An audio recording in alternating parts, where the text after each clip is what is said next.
Hello, all you beautiful people. This is Optimistically Depressed, and I am your host, Ruth McMullen. Thanks for joining me. I always appreciate that when you actually spend the time to listen in. And if you feel like you know someone who could benefit from this podcast, it would be awesome if you could spread the word. So I'm also very thrilled to say that this podcast is brought to you by tranquility.app. So that's tranquility.app. You can go online. You can also get the app. It's great. It's a tool for learning cognitive behavioral therapy, and it's great for anxiety. It's to help you manage anxiety. And the funny thing was that I actually didn't realize how much anxiety actually dictated how I lived until I started doing this, and I was learning what anxiety is and like the physical effects that it can have on you. And I realized that it was actually a huge part of my life. So it was just really helpful to understand that a lot of the ways I was feeling were ways that were things that I could actually fix, and that I didn't have to continue to live that way. So you got to check out Tranquility. There's an option to have a coach. Like, you go through weekly sessions. There's an option to get a coach, so you can speak with them usually about once a week. And they help you kind of talk through what your realizations, really, the things that you've learned, and kind of figure out how to really properly apply what you've learned to your life. So it's been huge for me, and I really believe in it. I just really believe that it's a beneficial thing that really anyone and everyone should do, because having these tools, it's something that's good for your life. So we're brought to you by Tranquility. So things have been going pretty well here. If you hear kids running around or talking, that's because I have kids running around and talking. So sorry about that. I've been having some issues with my lungs. I said before, I got bronchitis, but it was something the lung kind of thing has been going on for about 5 or 6 months. So it was before the coronavirus became a thing. But I'm in the process of kind of figuring out what's going on. My doctor, who is amazing, Dr. Morash, she's the best. She put me on some medication that should help kind of clear out my lungs a bit, because she had to listen to them yesterday, and I guess they're in pretty rough shape. I've been having it's been affecting my life. I can't kind of move quickly around without getting pretty out of breath and getting dizzy. And exercising has been a real challenge, and I've had to kind of cut it out recently just because it's just been really difficult, and it's because I can't get enough breath. So then of course that affects other parts of my life, because then I'm feeling like I don't get those endorphins, and also I'm feeling like I'm not as fit, which then kind of feeds into this loop, right?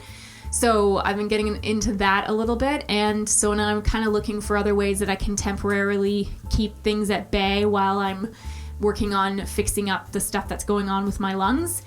And it's been a little bit of a challenge, but one thing that I've definitely found to be helpful, I've just done it once so far, I'm doing it again tonight, is the ice water dip. It was or AKA the polar dip.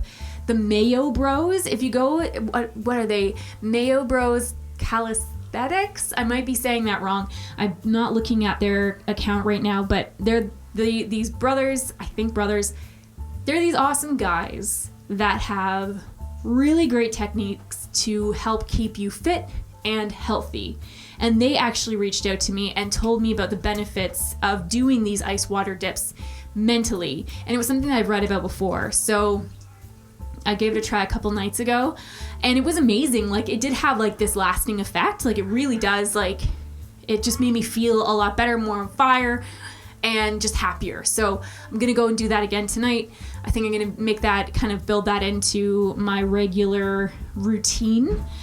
And it's definitely a nice thing, a nice tool to have when some of the other tools that I usually use are not ones that I can use at this point. So I got to do a podcast with Christy Ann Conlin. She is an author. She's written a few books. and she's an artist. She's amazing. I loved the conversation that I got to have with her. She's one of the most understanding people, and she's great at being vulnerable in such a... I'm trying to think of like exactly the way to describe it. It's like this strong vulnerability. So it's just kind of like, yeah, like, so these are some of the things that I've kind of gone through, and this is like the way that I've kind of felt and still kind of can feel sometimes, and this is how I handle that, and you know, through my writing, like, this is kind of how I use this. And anyway, she's just, I loved this conversation with her. It was a very healing experience. I really liked being able to sit down and listen to her advice and her wisdom, because she has so much of it. And she's such a good writer. You've got to check out her books. And at the end of this podcast that we do together, she and I talk about doing a bit of a collaboration. She's going to do a giveaway, which will involve one of her books and also a bar of soap that is made by... I don't have it with me. It's local. She's this incredible person who makes... she gave me a bar and I got to use it, and it smells really nice. Like, it smells like the sea. It's just beautiful. And then she was saying that she might kind of grab a couple other things to put in it, and I'm going to put a couple things into it, and we'll have this giveaway again, which is really exciting. And so keep your eyes open for that. And you're going to love this podcast. I know you will. She's such a wise woman. I love the way that she looks at life, and it's definitely something that I want to form myself after. That's her mentality is something that I definitely want to have. So enjoy this podcast. And again, if you can rate and review the podcast, that helps me a lot. And if you can spread the word to your friends, that also helps me like a lot. And so sit back, relax. I'll be talking to you soon.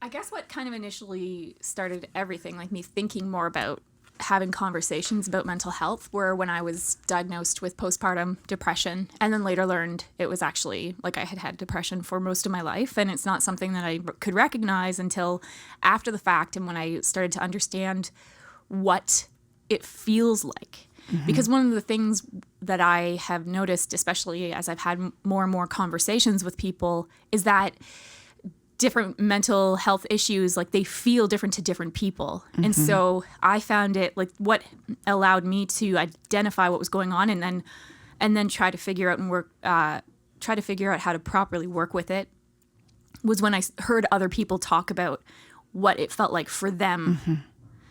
So, and so when I first was diagnosed with depression, I tried talking with other people about it, and I noticed that most people would just really clam up. Mm-hmm. And it wasn't until years later that I learned that it was because, like, they were also struggling with the same thing. They just weren't ready to talk about it. Mm-hmm. And so it kind of really started to make me think, well, like, we need to have these opportunities to be able to talk about it. And one of the cool things about a podcast is that it can help you quietly take part in the conversation at the beginning, and then you can later decide if you want to start being more vocal about it. But it's nice when you just have a resource that allows you to just learn and listen for a while, to help you feel like, to help you just know that you're not alone, and to join someone else in the journey. And so that's mostly it. I had a huge moment happen in my life where I basically just met somebody who was a bit like more of an influencer, and they kind of let Sean and I into their lives. And so, they would have like quite a large influence on a lot of people. And you'd think that would make them more guarded. Mm-hmm. But it was the opposite. Like, they were just so open to us, and like really let us in, and talked very openly about what was going on with them, and how they kind of processed different things. And I thought, like, this is so cool. This is so inspiring. So then it made me want to try to do that myself. Right. And then, and then that's pretty much where it came from. What made you want to write? I don't know. I never liked writing as a kid. Really? I really struggled. Yeah, and I had undiagnosed learning disabilities. And so school was very difficult for me, and writing was very difficult. Reading wasn't. Okay. And so I tended to avoid writing for a long, long time. And I studied theater and became really fascinated by plays. This is sort of like an aside of when I was studying theater. I was interested in performance and different aspects, but it was in theater history where you have to study the plays of the time, right? And to understand, right, German expressionism, you need to understand what was happening in Germany at that time and read the plays. And so it's a fascinating way into the history of the world when you start way back, right, in ancient Greece or even, really early primitive time with ritual and acting out and shadows, right, if you think in the cave. And so anyway, so I found it fascinating then to move into actual reading plays in translation or, Shakespeare. And I really became interested in dialogue and how the story was told through dialogue. And when you read a play, you start to hear it in your head. And then when a director works with it, they put the play on its legs with a concept and then actors who are then speaking the words that started with the playwright. And I think I had never thought about writing like that. I had seen lots of plays. I'd been in plays, which clearly influenced me. But when I started studying them and reading, then I became very interested in the written form of scripts. And so I was living in Germany and I was visiting a friend from Canada who was living in Zurich, and I had gone to Switzerland. And she asked me a question. I was telling her this big, long-winded story. I'm telling you now. This is and perfect. She said, well, why don't you write that down?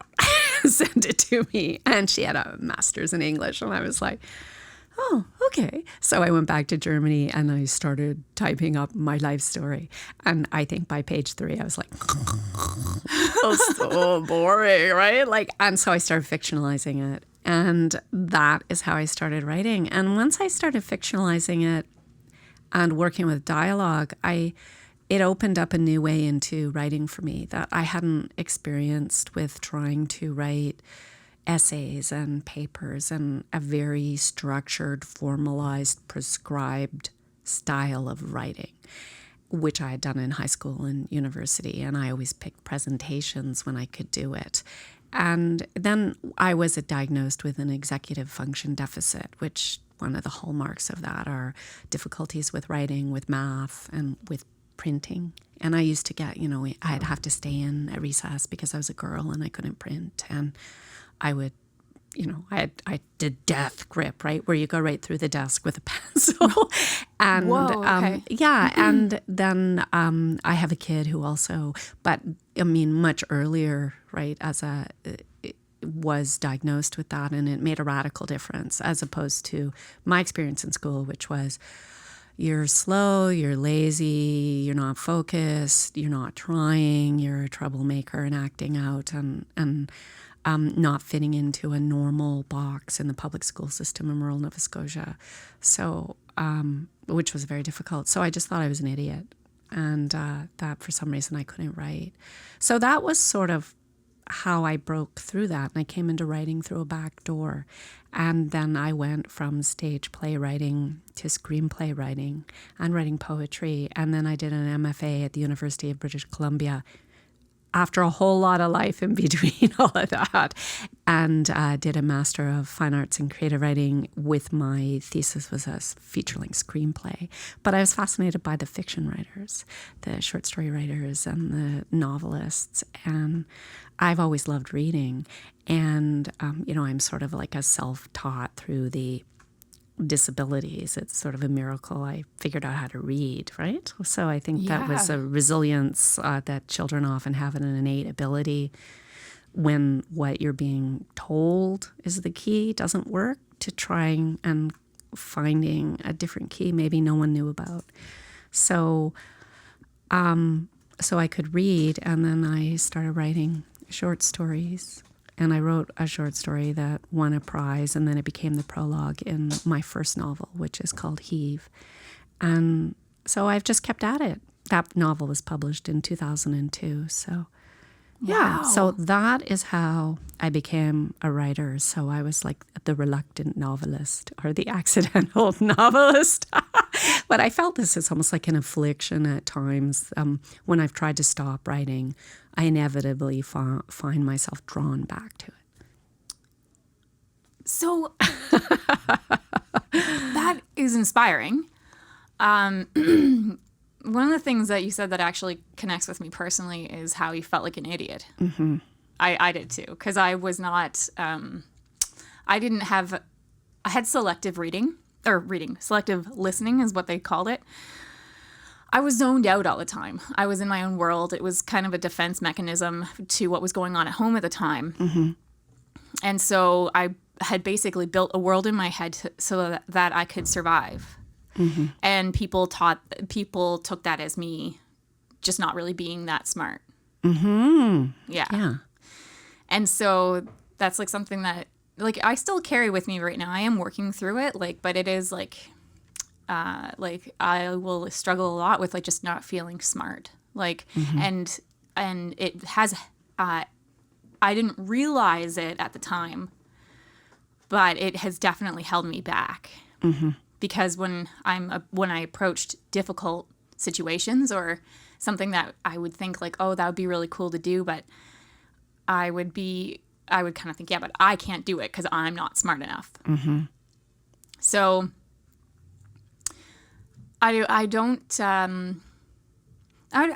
think I've had a lot of conversations with people that had a similar kind of experience actually, where they, Mm-hmm. or at least not that they've talked to me about, where they said that they just felt like an idiot. Is that something that you carried with you? Oh, totally. I think this, underlying sense that my problem was idiocy, Yeah. right? And interpreting that way from a young child, when things didn't work out, it was sort of I would come back to the place that the reason it wasn't working out is because I was a moron, right? An idiot, and dumb. Yeah. And that was the problem. So all these things I wanted to do, I wouldn't be able to do. And if they didn't work out, it was just evidence of my lack of intelligence, or I think my lack of ability to demonstrate what I can do and what I could do in a very traditional approach. So, yeah, it shaped everything. And I made a lot of, my dream was not to be a writer. My dream was to be a dermatologist. Seriously? But I thought I was too stupid to be a doctor, right? Yeah. It was never something that would be open and available for me. And, I grew up in rural Nova Scotia, and we had some difficult years, right, as a family. And my dad really struggled with mental illness. And it was a very insular sort of existence that I had, and it was very much a working class background, and I think I didn't feel like there were many options, especially as a young woman in rural Nova Scotia. It was still very traditional, and someone from my class, I would never be able to be a doctor. Because I wasn't a male, and because it wasn't something that someone like me should do. So I felt very limited by all of those things, even though inside I wanted so much more. Mm-hmm. And the real me inside that I think I protected and at times punished, which had bigger dreams and wanted to see the world. And I at times felt like angry that I wanted these things that I felt like I had been raised to feel were not possible. And part of that was to protect me, mm-hmm. I think, because life can be hard and the world can be full of yeah. It's full of all kinds of people. And you call yourself. That's such a kind way of putting it. Yeah. It's full of all kinds of people. Yeah. And And then again, when I think when something doesn't work out, the first thing you do is blame yourself. Right. And then feel stupid for even trying, as opposed to realizing that maybe that person actually didn't want you to succeed for whatever reason, and it wasn't you, right? It was them, and that's okay. But you can try something different, or so I was very inhibited by this sense of being a failure and not being smart enough, not being enough from such a young age. So I wasn't good enough as I was, and I wasn't enough. And I felt like that by the time I was 9 years old, right? So I too struggled. I began to see later with depression and anxiety from a very young age. So.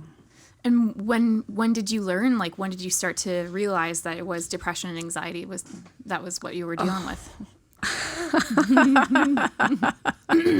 Oh, well, being, a Generation X, and I think back to the 90s where there still wasn't discussion about these sorts of things. And especially for a woman, if you spoke up against, there was such instant slap down. And I feel like in some ways it was the age of the sensitive New Age guy, right? So this sensitive New Age guy is a feminist and then, expects you to do his laundry and wipe the water off the floor after the shower and, clean the toilet and do all these things that have been done for him by his mom, right? And so I think that was a time where there never would have been a Me Too movement because so much of male privilege and male sort of just opportunity, right? Born into that because of your gender that you're, born into is automatically gave you these privileges. And it really wasn't questioned. And to question that, and I look back and I, had a lot more compassion for my mom coming of age in a different time where there was, like, I used to say, why didn't you keep your maiden name? And she would say, people would have thought I was out of my mind if I had done that, right? It wasn't a choice. You couldn't choose to do that for your own reasons. You took your husband's name, or people would have sent you to the NS, right? And I'm like, ooh, I was probably 15 when I asked her that. Anyway, so in the 90s, I think, so again, it was a tendency if I felt bad to think I was doing something wrong that made me feel bad. And so I really struggled thinking that I was depressed because I was an idiot. Right? Like I kept making these bad choices. Yeah. So, I mean, I knew I had depressive episodes and I suffered from depression, but I don't think I really fully came to terms with that until about 2 years ago, where I was actually formally diagnosed with major depressive disorder and an anxiety disorder. And even though I knew I had depressive episodes and I knew I had a lot of trouble with anxiety, but again, back in the 90s, if you were anxious, you were neurotic, you were insecure, right? You didn't have any confidence, right? You're high maintenance. And those were the sorts of labels. And I think they're very effective at disabling competent, intelligent people emotionally. So you become ineffective and you don't question things because you're so easily thrown, right? If something bothers you and is upsetting and you're saying, stop being so neurotic, right? And that was, I think, often girls too become trained to turn on each other. Yeah. Does that make sense? So yes, I guess that makes sense. It's something I struggled with on and off and at times tried to deal with, but always there was this underlying sense that there was something wrong with me and that was causing all of these problems versus my understanding now, which is, I mean, I believe in nurture and nature, right? I think I have a particular sort of nervous system, but I had enough things happen to me and enough early childhood trauma that it really kept me in this state of fight or flight, right? Yeah, yes. So the sympathetic nervous system constantly engaged. Danger is everywhere. I look in the mirror and there's the biggest danger of all, me, right? Yeah. So I think it was a couple of years ago when I had a major depressive episode, and I didn't actually realize I was depressed. Mm-hmm. And that was when I fully understood how much this has shaped my life. And for the first time after I got through that, and I had really understood about anxiety, I think a couple of years earlier as well, before I fully admitted to myself how much depression, clinical depression, had shaped me. But then once I started to feel the lightness come back, I realized that it's just a different way of being, and I'm not alone. But I think people who deal with depression are often very isolated from each other, and there's such stigma about being, having mental illness or, feeling mentally unwell, and that it's a character defect. Yes. As versus a way of being, or, and again, as I say, nurture nature, right? Like, I think because it's just a way of being in the world, but I think it's something that people are afraid of, because it's viewed as weakness. Oh. We're often really marginalized. And who wants to be weak, right? Who wants to feel like they're a weak, defective idiot, right? Right, yeah. And so it becomes this hidden, I guess some people would view it as a disability, right? Mm-hmm. I feel at times it is disabling in my life. And when I'm well and things are going well, it's very different. I've just had to learn how to recognize and understand myself and what to do if I'm in a depression, and at times when I need professional help. How do you recognize what you need to do when you're in a depression? Well, I guess it depends on the severity of the depression. Okay. So the last time I had a major, major depressive episode, I didn't know I was depressed. I thought that I was at a stage in life where I had tried a lot of things, and I have children. I'm the sandwich generation, so there's a lot of elderly people, and I work, and my husband and I are just constantly spinning plates, and it's really busy. And I had a couple of things happen in my life externally that triggered me feeling discouraged, which led into this spiral. And I got to this place where I felt like I was at the end of the road, and that I'd had lots of experiences, but that things were so difficult, and I was causing the people around me to feel really bad. That's how I felt, and if they knew to the extent of how badly I felt. And I had trouble getting up in the morning, and I felt like very sluggish and very discouraged and without hope. But I kept thinking that was because I was finally realizing that I was an idiot. It's like I was finally, and I just felt such despair and discouragement, and I felt old beyond my years, and like I was just a drain. And I didn't really know that. And it was actually, I see a psychiatrist, and she was the one who said, "Can you see that you're in a major depression?" And I thought, no. Like in my head, I'm like, oh, all right. Sure. So it's like you think whatever you want to think. Yeah. And I really, and I look back, and that was a really serious depression, right? Like that was borderline, probably hospitalization. And, but I really trusted her after having been in her care for many years. And I think, as I realized after having a lot of tools in my toolbox, I'd learned a lot of things, and I had a therapist I really trusted, very supportive husband, really supportive family. So I was then able to trust her that maybe what she was telling me was true, but I couldn't see it. And so she sort of did an intervention for me, and everything turned around then. So, yeah. And at that point was the first time I ever used medication. And I had always been terrified of that because of my dad's experiences. And I was very resistant to any sort of pharmacology. And it was really helpful, you know. It took me from shades of gray into black, back into shades of gray. And then I was able to do a lot of things that helped me more naturally feel better.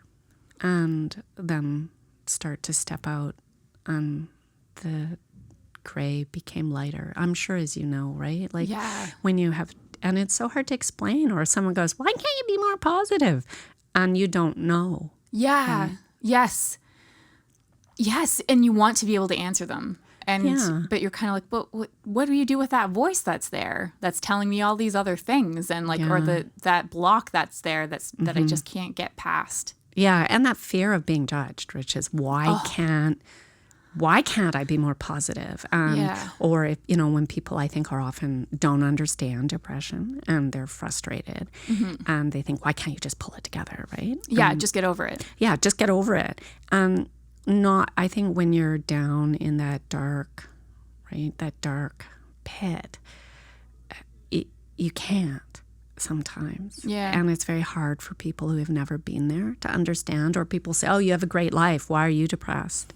And my depressions are always triggered by externals. I don't just suddenly get really depressed. For me, it's in response. Okay. And I remember having mild postpartum depression, but it wasn't severe. But I was already so familiar with the realm of depression that I recognized it. So mild depression I recognize, severe depression I don't. Right? I tend to just revert back to a lot of dark, negative thinking. So anyway, but things are, I mean, it really feels amazing now to have this sort of hard-earned insight and to really feel a lot more caring towards myself and looking a lot at the early childhood, or, you know, my sort of coming of age time of what it is to be a woman, and feeling so many limitations and feeling angry with myself for not being able to accept them, and being really socialized to think like that, like there's something wrong if this isn't enough.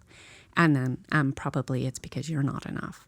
And so it's really fantastic to be on the other side, right? And it's almost like, you know, you go to the gym or you take up yoga if your body isn't feeling good. And if you're depressed or you really struggle with disabling, you know, debilitating anxiety, it should also be okay then to do the things that are like a workout for your mind or self-care for the spirit, right? Yeah. And when we, again, live in a world where mental health, mental illness are so stigmatized, we don't take the same care, or I don't know about you, but like the shame of admitting it or talking to someone who's never been depressed, right? Who thinks, oh, you're flawed somehow. Yes. I've had experiences where I have tried to just be open and talk with someone about my personal experience with depression and anxiety, and I've had like that reaction where they just kind of like look at you like I've you know, the wide eyes, and like it's just kind of like, what's wrong with you? Like, yeah. I know, and you're like, I don't know. It's like, I fix it. Yeah. I want to be happy. Yeah. So and then and like that's definitely sent me reeling, because then I remember there was just like this one specific encounter that I had with someone who used Christianity as a way to kind of shame me, because I grew up very religious and was really in the church and that kind of thing, and it was basically like, you have a lack of faith and that's why you're struggling with this. And it's just like why, like, you need to just ask God and like really believe that he's going to help you, and then you'll be fine, like kind of like. So it was just like it was because I wasn't praying the right way. I didn't have enough faith. And it sent me reeling for a while, because it was again like right, that's right, yeah, because God can fix things. But then it's just kind of like, eventually I remembered again, like, no, like, you sure, like, if that's what you believe, and if you do believe that God fixes things, like, you, like, he created like a world that has things in it that can fix things. Like, do you really expect that you could just lay on your couch and be like, God, fix this. And he's just going to be like, okay. Like, I think that he created us. I mean, and I know that everybody has like a different opinion on whether or not God is, as Christians understand him, or whether or not he's real. And I have respect for those beliefs as well. Because I don't think any of us are idiots. We're all just trying to figure things out, right? And so when I was trying to kind of work through it, I was just thinking like, well, okay, look, if I believe that God does exist, and if I believe that God can create, like, can help me, like, okay, but I obviously am going to need to readjust the way that I think he helps me, you know. And then it was just kind of like, you know, like, I'm trying to think of what exactly I'm trying to say. It's just kind of like, it placed me anyway in this situation where I became the victim. And instead, I would rather be the person that can go out and figure it out and look at what I have available. And so I'm on medication. And that was offensive to that person that I spoke to about it. And I didn't go off of it because of that conversation. And I'm not planning on going off of it anytime soon. And that's because that's what I believe to be best for me. Right. And I feel very proud of the fact that there's something out there that I can take and it helps me feel like more like myself. And so that's what I'm going to do. And if other people don't agree with that, like that's their opinion, but it doesn't have to affect my opinion. And I don't need to feel bad about that. But it's something that I still will feel bad about it. Like I'm definitely, like, I've grown and I've gotten better at, I guess maybe developing that resilience. Yeah. But, you know, every now and then it can still kind of strike you, especially if it comes from certain people. Yes. Yeah. And I think it gives us a message that we're not enough, right? Again, back to that. Yeah. Like, we're broken. And if you only had a stronger faith, and then the next conclusion is, and because I don't, I'm being punished. And then it creates this idea, you know, if you believe in God or higher power, right? Like, have spiritual beliefs, it's a punishing force. Yeah. And that we're somehow born broken, as opposed to we're enough, right? Yeah. We are enough just as we are right now, and life is an evolving, growing process. And, you know, like in Japanese society, the belief that there's beauty out of what's broken, and that scars shouldn't be hidden, that they become a part of the history.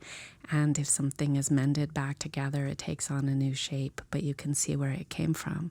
And we don't live in that sort of society. Like, I was raised, I think it's changing and we can seek out that intentional society. But I sort of was raised with the belief that if you made a bad choice, right, then you're in that bed of nails, right? You made your bed. And you're like, well, can I get out of it? Nope. It's like, you're going to suffer. And if you suffer enough, then God will give you relief in the afterlife. And you're like, oh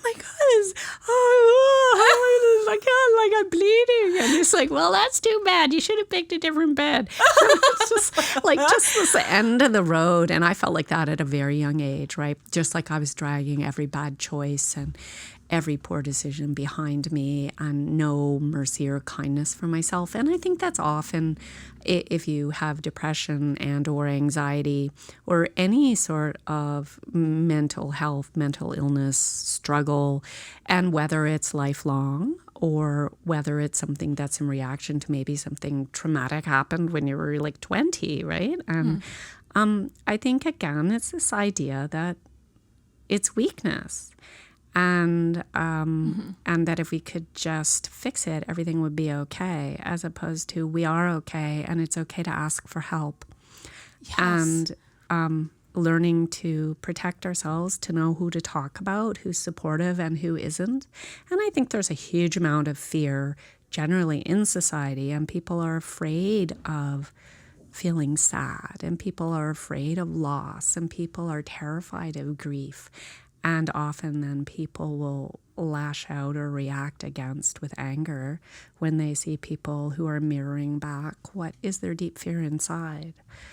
Not that I feel we need to like accommodate that, right? I wish everyone well on their journey, but I've become a lot more selective about whom I spend my time with. And I have so little time, right? I have a very busy life with work and with 3 children and my husband. And we have a blended family. My husband's first wife died of breast cancer when their kids were 2 and 5. Oh. And so they don't remember her. And I'm their second mom, right? And her family are all here and they're magnificent. And so I have a lot of in-laws.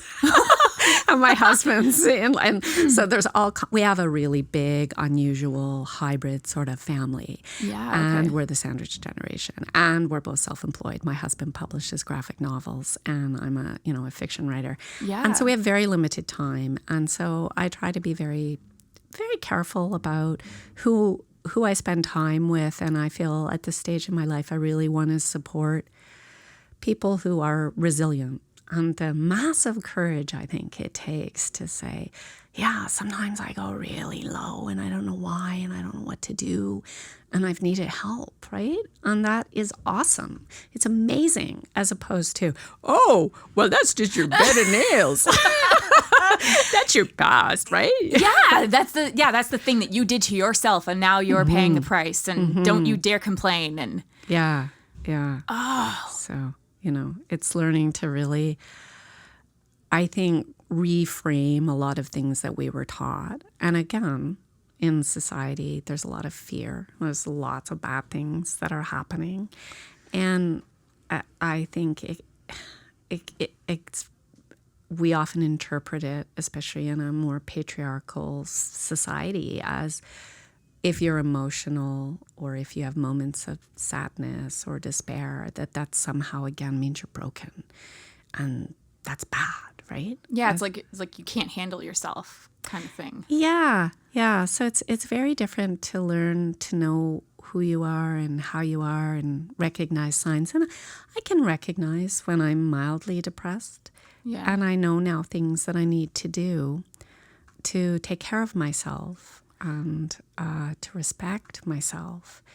And so I can restore myself and prevent now often going down into that spiral, right, where I feel like I'm standing at the edge of this pit of despair. And I used to always see that pit in the distance. It was always in the periphery, and it would come closer and closer. And at this stage for me now, right, it's not on my horizon. And when I do spot it, there are lots of, tools in my toolbox or in my artist's bag. Paints and paintbrushes and all these things I can do to help restore, right? And soothe myself. And just what you do if you have it's not exactly the same, right? Like if you have a virus, right, you need to take the day off and lie down. But I mean, in some ways, it's not that different, right? If you're overwhelmed and it's too much and feeling, right, the sympathetic nervous system is like, run! Like, yes. Oh, that's not a good sign. Maybe I'll just go for a walk in the woods, right? And I never would have thought that when I was younger. I would have thought, I would move, I would leave, I'd quit a job, anything to try to escape, right, how I felt. So yes, resonate with you? It does. It really does. Mm-hmm. Yes, it's because I like that you mentioned that we do have like that fear of like not feeling okay. Like, oh, I don't feel okay, and like and therefore everything is bad and things are really wrong and I need to act now and change something instead of taking that minute to like sit with it and try to understand, and just take a minute for yourself. And I was wondering what kinds of things you use, like what tools you use or artistic pieces you use to restore yourself, to take care of yourself that way.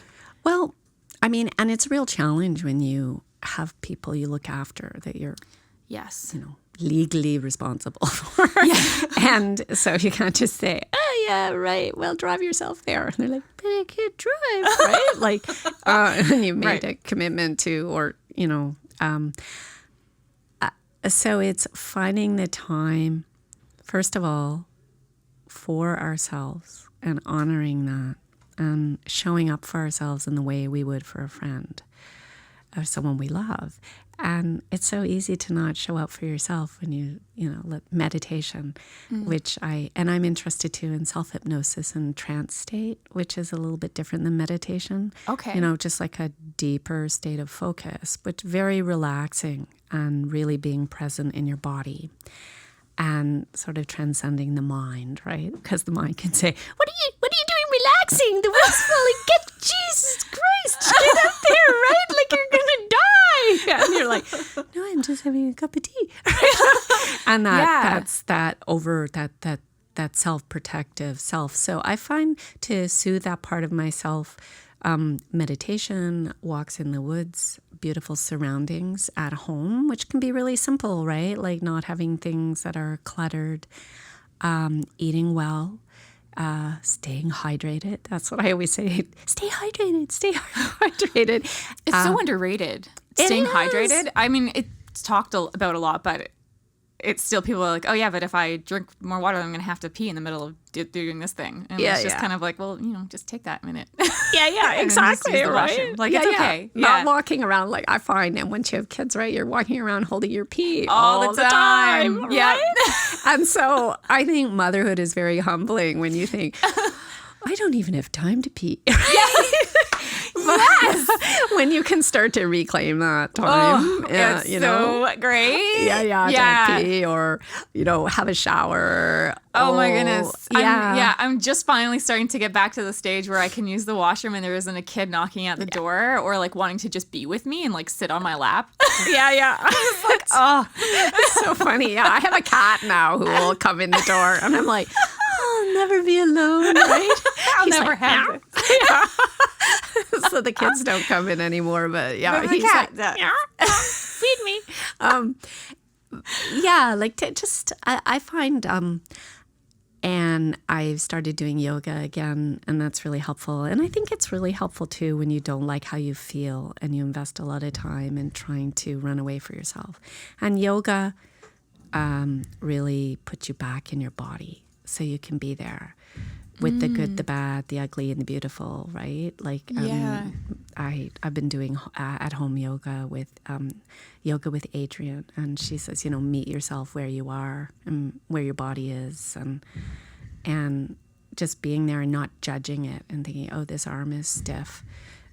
Stupid arm, right? It's just that arm is a little stiff, right? Yeah, Let's see if we can give it a little love and get it moving, because that's so much more productive in moving forward. And I really believe that, so much is a state of mind and our self-talk. And when I catch that, I hear that voice in my head that goes, the reason this isn't working is there's something wrong with you, right? Yeah. Catching that, going, wait a minute. I love that. Yeah, right? And then stopping that tape that's playing. And it's such a worn out tape. Yeah, it really is. It's just so old, right? It's just like so monosyllabic, right? Like just like again, you're not enough. It's just like after all these years, can't you come up with anything more creative to insult me with, right? Like so what do you do? What kinds of things? Yeah. Meditating is actually one thing that I do. I'm in therapy, so I actually use the Tranquility app. It just started, and I have a coach with that. So I will talk with him about once a week and go through the sessions, and that's really helpful. Exercise is a huge one. Yeah. Getting outside and just spending a bit of time just enjoying nature. I have a therapy dog, an emotional support dog. His name's Picard. And so he's awesome because I find that he's really good at grounding me. It's like if I'm kind of feeling that, like everything's starting to kind of just be too much, and it's spinning a little bit. If I just even look at him, it's just kind of like you watch that. It's like he's like this constant example of what it is to be at ease and rested. Yeah. And he's really good at kind of picking up on the mood and being able to just kind of come out and curl up on your lap and just like petting him. And I know that petting like an animal, like a pet, releases something in your brain that actually helps you feel better. So that's amazing. And then when I am able to, when it's an option, I like to go to the spa And like I like to have like facial treatments or getting my hair done, things like that. But finding the money in the budget can be sometimes a little tricky with that. And so it's trying to find those other things to do. Having a bath. That's nice. Or we actually have a hot tub, and my husband and I will go out and sit in that and just like talk and look up at the stars or things like that. And that's really nice. I like learning new things, and I just basically try to keep this like list of things that I know I just really enjoy doing and that I know just like really relax me. Yes. And then I try to just consistently do them so that I don't get to that like emergency state where it's like, oh my goodness, it's all too much and I just need something right now to help me calm down. And it's like those little things that I could do aren't enough. Like when I get to the point where that's not enough, and then it's kind of like I need something major to really help me reset right now. So I got to that point 2 weeks ago where I was like, I need something major to help me reset right now. And luckily I was able to go in and have a little facial done. And it was amazing. Like it was like all of a sudden everything just kind of like melted away. And I fell asleep. I don't usually fall asleep in front of people, but I actually fell asleep. My friend Megan, she's the one that does the facials, and she was like, "Yeah, you twitched." When I was like doing it because I was just like so relaxed, and it was huge. Like it really helped me recharge. Well, it's like therapeutic touch, right? Like it's it's different than with your partner or your kids, right? It's the same like massage or reflexology or having a facial, and I find.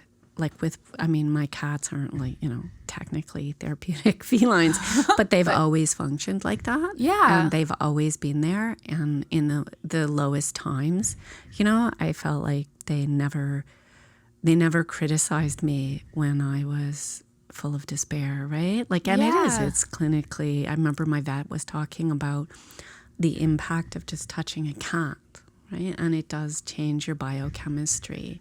I mean, as long as the cat's not trying to rip your eyes.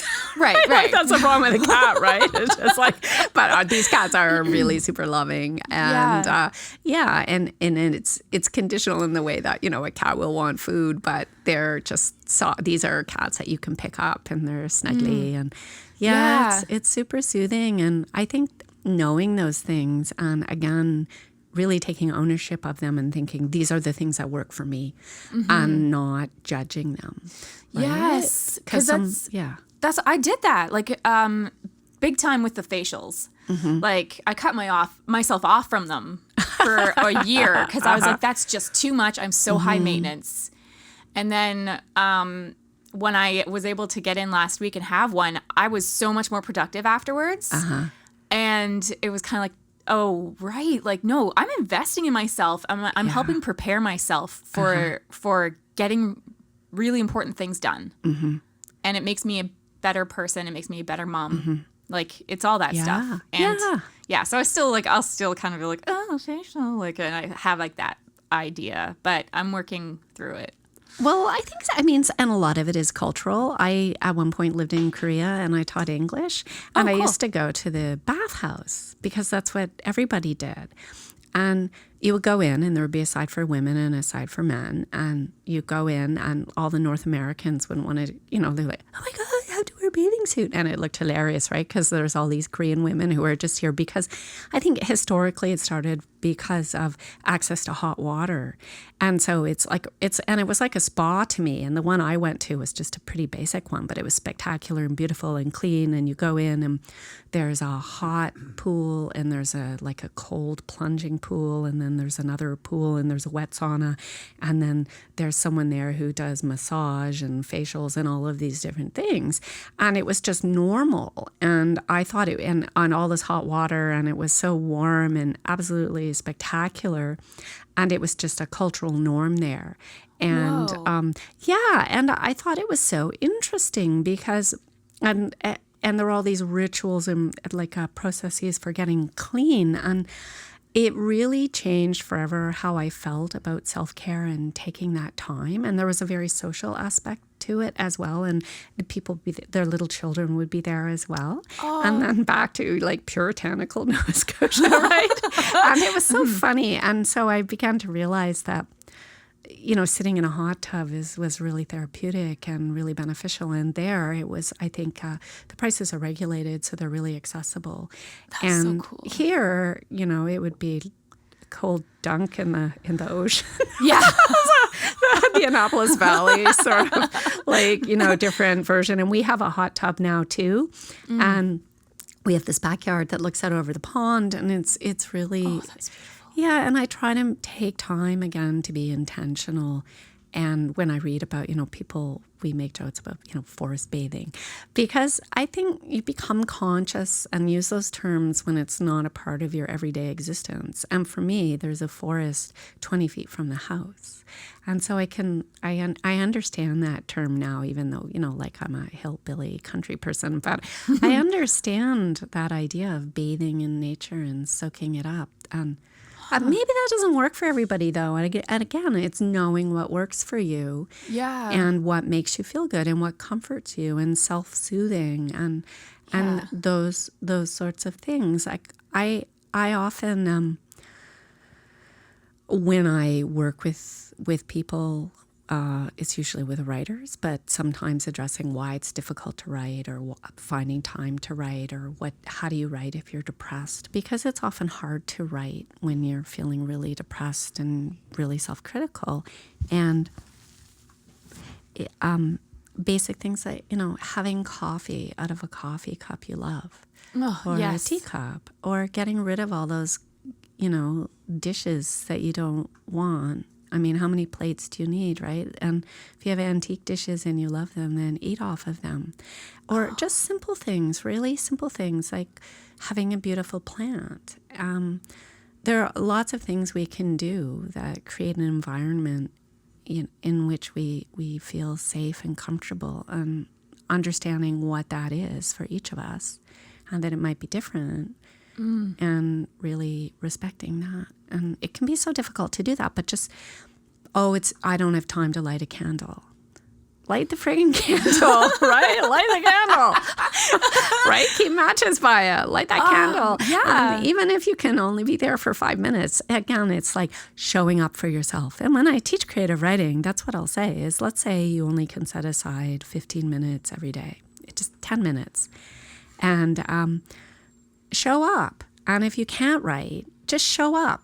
Just be there and honor that time. Because again, if you told a friend you would show up, you would do it. Or, and I think it's the same thing. If you know you have something stressful going on, when you come home, show up for yourself and light that candle, even if it's only for 5 minutes, or if you have a diffuser and you have a lavender essential oil that you like, or a tea that you like, or a type of coffee. It's quality versus quantity,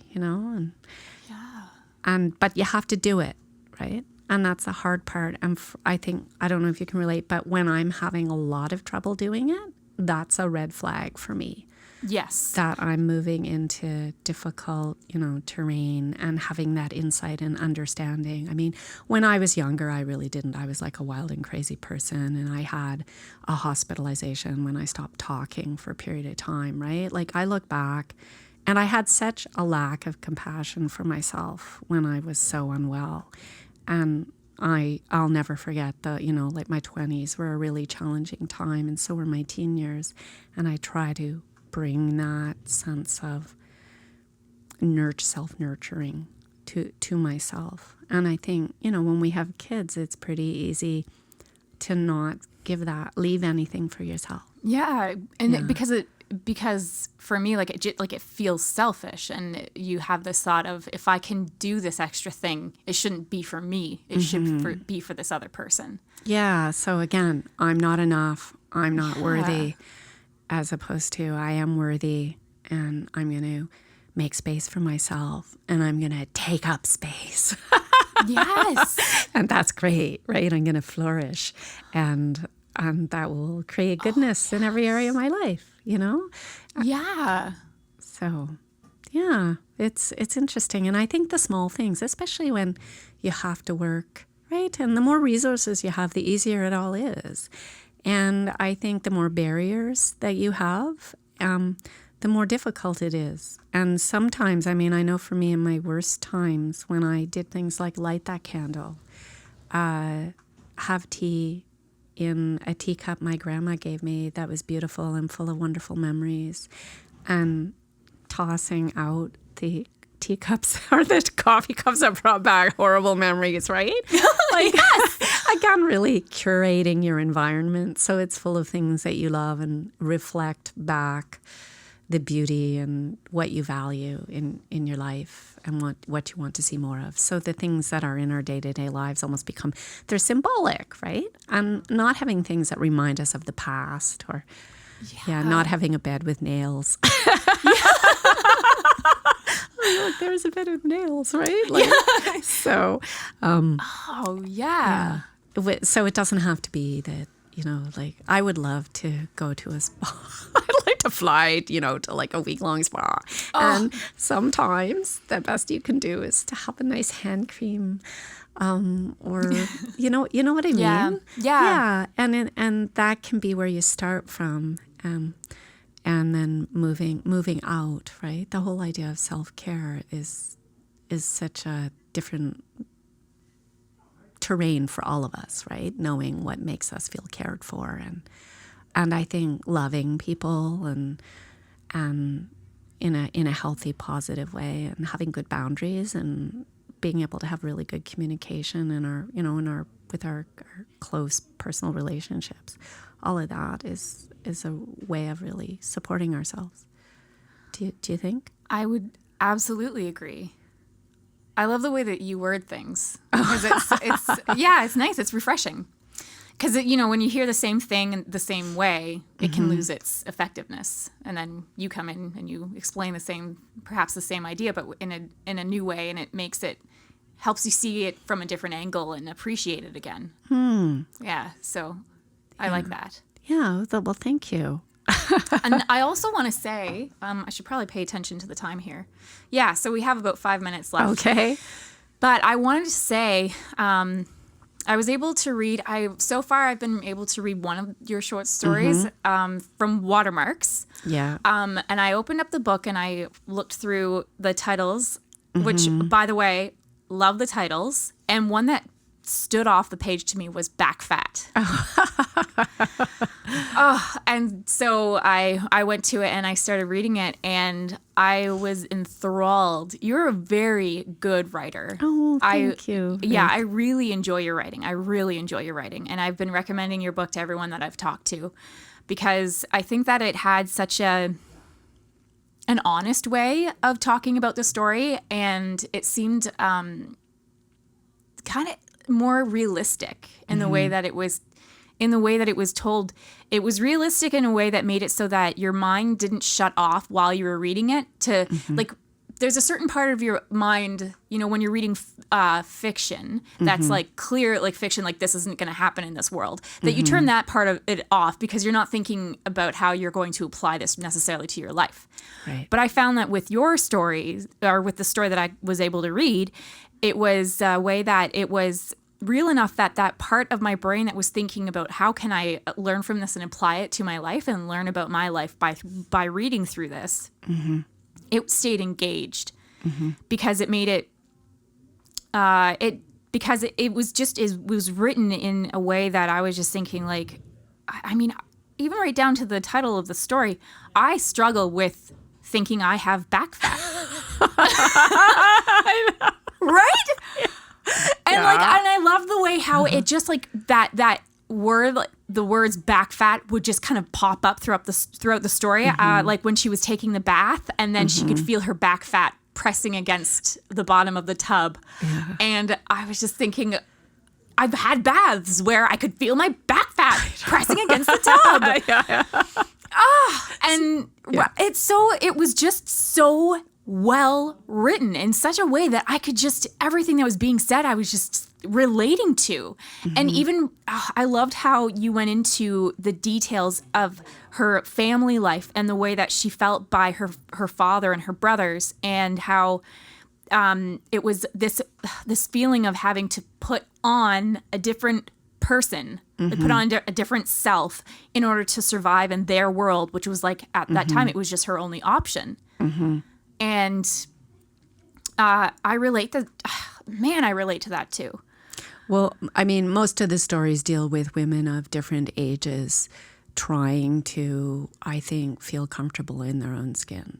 And some, like the first story where the daughter is coming home and she's an alcoholic and the mother is full of rage and anger and I think like just a lifelong depression, but doesn't know it.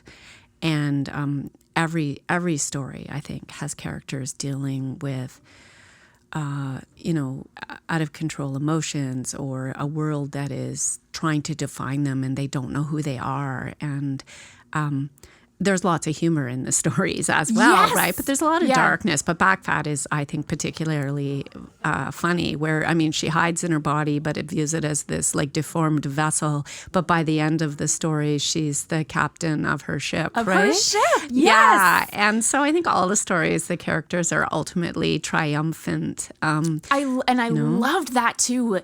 The silent triumph that she had walking away at the end of that story. And it was just like she claimed herself. Yeah. Oh, I loved it. It was, yeah. No, it's great. It was so wonderful. Powerful.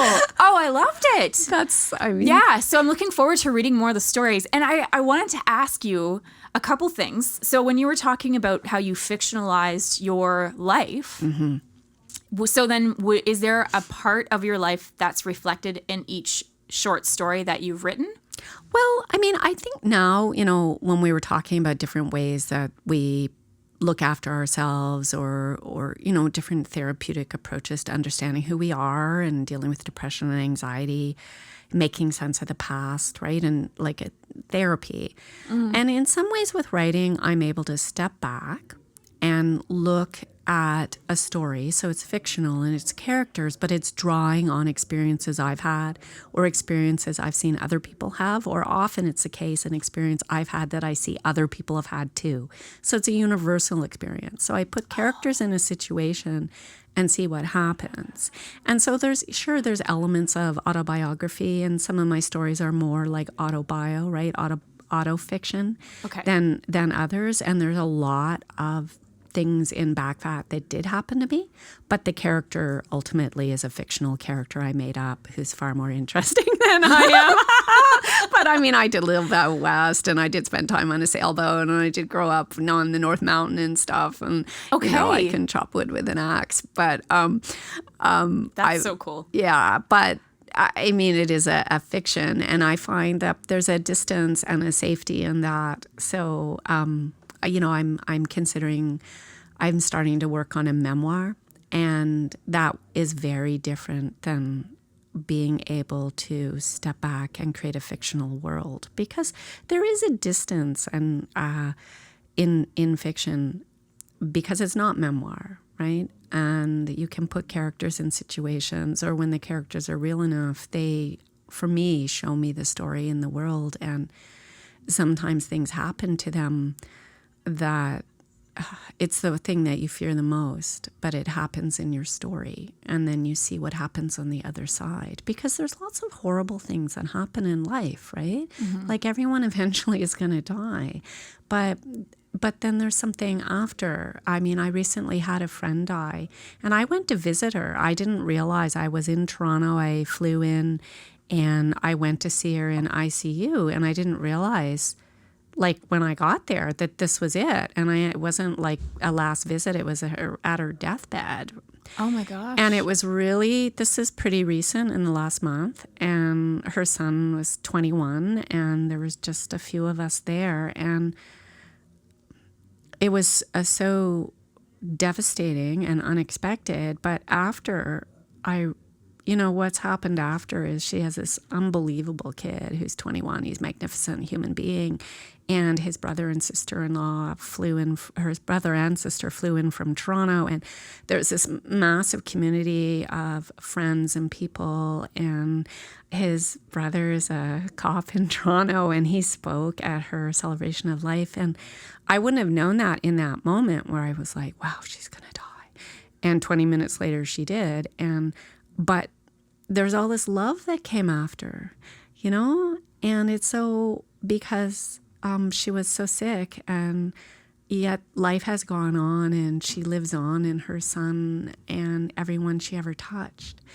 And I'm glad that I know that. And it's really, I think it's helping everyone who knew her navigate that big river of grief, because she was just such an extraordinary person. So there's a lot of sadness, but at the same time, there's so much love and joy, and out of her death has come this sense of really living well and really treasuring life, and it's so precious. And the only thing we have is this moment in time right now, and that's everything, right? Because we don't know what's coming next. And so in my stories, I can see often when bad things happen that there's still something that comes after that is unexpected and beautiful. Oh, that was... I'm talking so much. No, I love it. Honestly, I wish I would have heard that shortly after my grandmother had died. I got to be with her when she passed too. Yeah. And it's it's going to be 4 years ago this April 10th. And I mean, like, you still like think like I still have dreams about her and wake up thinking that she's still alive, and because she was so significant in my life. Yeah. So yeah, there's nothing more profound than birth and death, right? And really humbling, right? Moments that bring you to your knees, and you realize just the fragility, but yet the durability of life, Yeah. So it's just trying to come to terms with how those two things exist at the same time. Yeah. And that can be hard when you struggle. I find, like, with anxiety, you're like, no, it can't be two things at the same time. Yes. It's a contradiction. Yeah, that's right. Yeah. It's like, I need to know. But you can't know. I know, but if I need to. Right? Yeah, it's like, I know I can't know, but if I could know, then I'd be okay. Yeah. It's like the mind is this mink in a cage, right? And it's going run. Yes. And then if it gets out, it's like, and then you feel like, oh, I'm crazy. Yes. Yeah. And then understanding, how, again, right, crippling that level of anxiety can be, and how someone externally can think, wow, that person's crazy, or that person's, and then you feel so bad. Yeah. But I think it's such a gift that we can be here together talking about this and view these things as normal and difficult at times to manage, and, and hard. But it's like such a gift. That's why I love your podcast so much, to hear all of this as just regular conversation, as opposed to things that you don't want anyone to know about because they'll judge you, right? Yeah. And so it feels like just a huge treat to have a conversation where we can laugh about a lot of this, and, swap ideas about what do you do when you're feeling really blue and you don't know how to get on top of it. And it's just feels really renewing to me to have a newer perspective. And I think you're so brave to have this podcast. And again, I find it that kind of millennial courage that Gen Xers, right? No one even knows. I listen to this like, baby boomers at war with millennials. And it's like, no one even remembers the Gen Xers in the middle, right? Because we were like the first latchkey kids, and the first, right? Like none of us could get jobs or mortgages, and we're all like middle-aged by the time we get that stuff. And now we have millennials who are going, why house is so expensive. That's wrong, right? And we felt like that, but we would never have said that, right? This crippling fear. And so I just think it's so great to be able to talk to you about all of this. It feels like these are tools in my toolbox, right? Remembering this conversation on days that are hard, and it's like a big sparkly sunshine experience. Thank you so much. Well, I feel honored that you took the time out of your schedule to come from the Valley and talk with me on this podcast. And I really value the input that you had. The wisdom is just, you can tell that you've had this firsthand experience that you've worked through. And then the fact that you are willing to offer what you've learned to me and to our listeners is just I feel really honored, and thank you. Oh, look, thank you. It's a total pleasure, and I think you're a force of nature, inspiring people, and keep doing this. And if you want to do a giveaway for your listeners, I have a book. Really? Yes, and a signature soap called Watermark, which was made by a woman who was a soapery out on the South Mountain, and she read the stories and kept a scent journal of her experience of the fragrance of the world of the book.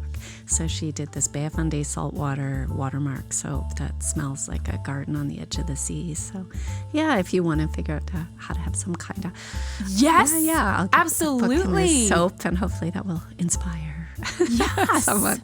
Oh, so everyone, you hear that? Stay tuned, because we'll be working out the details of that. I would love that. Thank you. That's great. Oh, that's great.